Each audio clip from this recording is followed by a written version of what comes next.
Welcome back, everybody, to another episode of Froggy the Gator, your favorite kids podcast.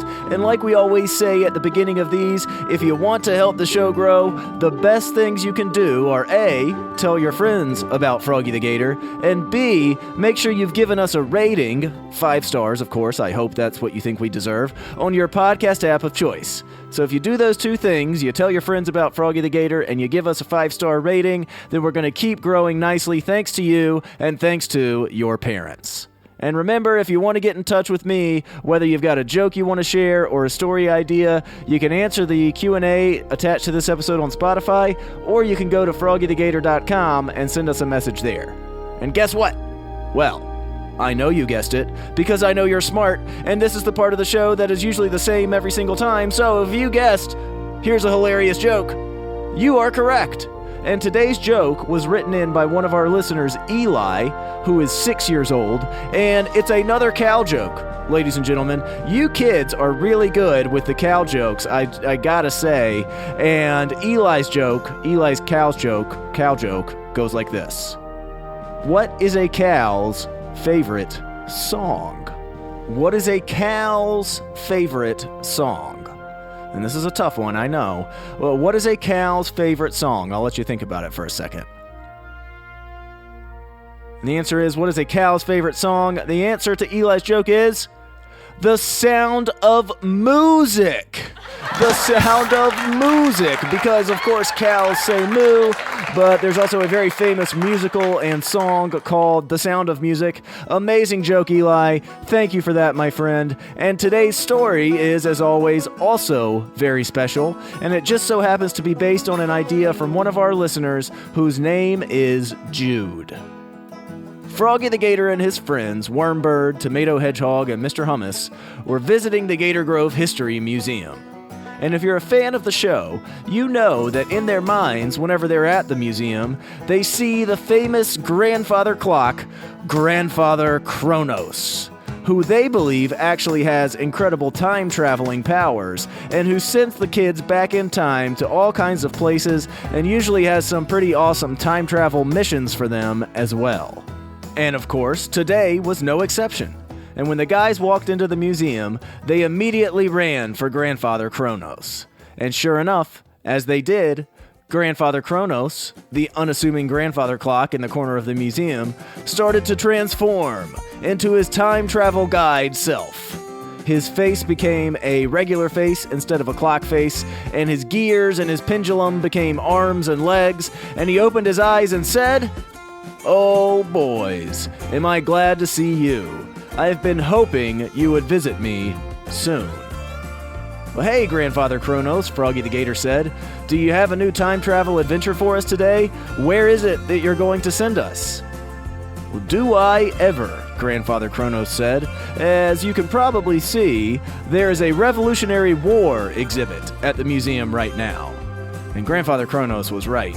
That was the main reason that Daddy the Gator had brought the guys to the museum that day in the first place, so they could see a bunch of stuff about the American Revolutionary War. "And ever since the exhibit started," Grandfather Chronos continued, "I've been getting all kinds of questions from kids about why the colonists decided to declare their independence. But there's a problem. You see, I'm kind of an older clock now, and I seem to have forgotten many things in my advanced years. And one thing I can't recall is the rationale of the colonists for what exactly made them want to be independent from Great Britain. Can you go back in time and find out for me?" The friends all looked at each other. This might be their best time travel adventure yet, they thought. "Well, you bet we can," Froggy said confidently, and just like that, Grandfather Chronos waved his time travel arms in the air, and huge bolts of light and electricity shot out in all directions, and he said the magic words, "Chrono infinitum," and poof. The guys looked around. They were in old-timey times, approximately 1776 to be exact. "Okay, Froggy," Mr. Hummus said, "I think I know when we are, but where exactly are we?" The guys all spun around in circles trying to get a lay of the land. Behind them, there was a huge brick building. It looked almost like a courthouse, and there were a bunch of guys rushing into it. The friends flagged down one of the guys rushing into the building and said, "Hey, mister, we aren't from around here. Can you tell us where we are today?" The stranger looked confused, but he responded, Well, you're in Philadelphia, of course, and there's something very important happening in that building. Are you here for the declaration? Well, come on inside. We're going to be late. Follow me."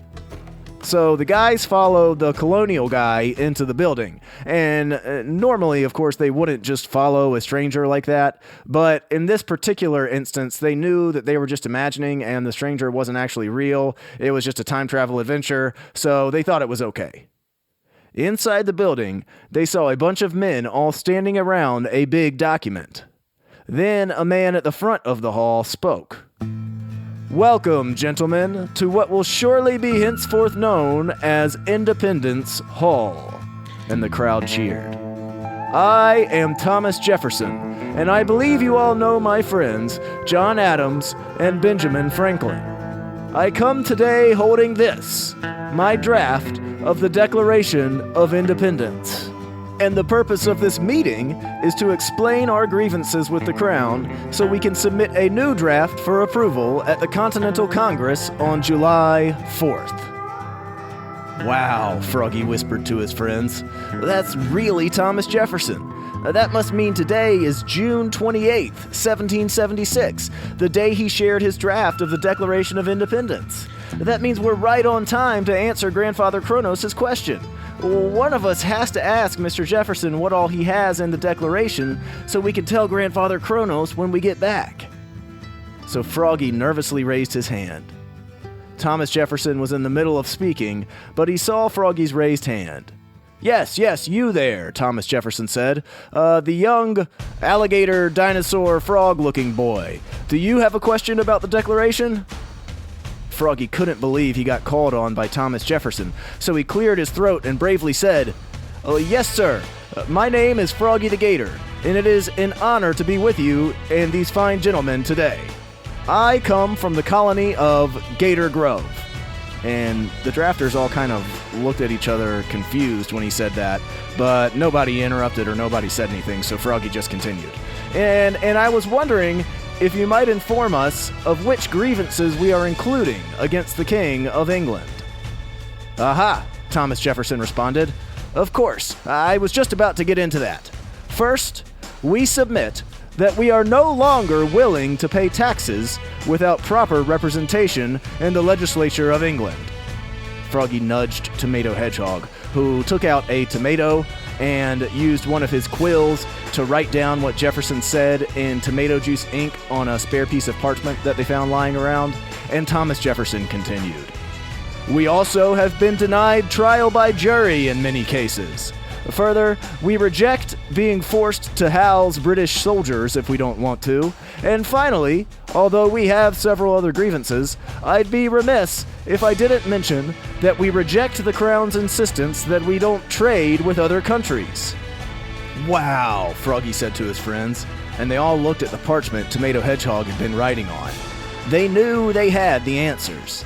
And just as Thomas Jefferson was about to call a vote on approving the Declaration of Independence, poof. They were back in the museum. They were back with Grandfather Chronos.